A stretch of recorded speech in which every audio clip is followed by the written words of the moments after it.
ดีสมตั้งคนไปใส่หูว่ามันตุกแต้มเนยผู้อยู่อำจึงตั้งซื่อเลยจึงซื่อสัมมาปิดเอามันกว่าเนยผู้อยู่ปันนางห่างจากกูอำกึ่งเป็นก็หักซื่อเลยใส่สัมว่าอ่านหักงงตัวจูเสียงยุ่งคู่ต่างซื้อยังไปหาเสียงห้องให้จอมมาที่เนอเจอวันใจผัดลิ้นนางมือกว่านายุ่งความสุเลไปนางพิษมาใครยอม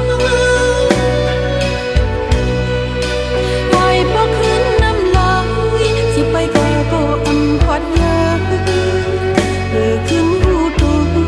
บ่เลยทุกสู้เขาเล่นโยเพราะว่าหมอกกลางตากำหักนางปีกินจังห้องให้อยู่กูมีมีก็เจ็บน้ำตามองกอดเอ็มาหักเอ็มนี้ยง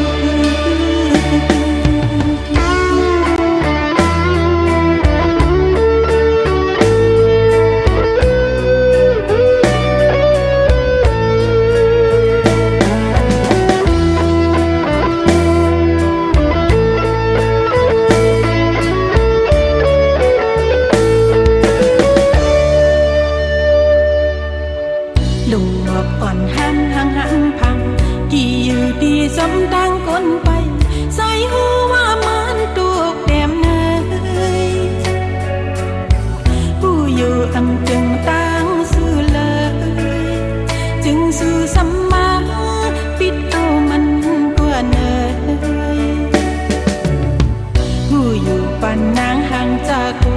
อำกึ่งเป็นก็หักซื่อเลยใส่สัมว่าอ่านหักงงตัวจู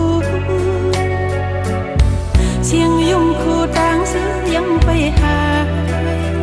เสียงห้องให้จอมมาที่เนอเจอวันใจผัดลิ้น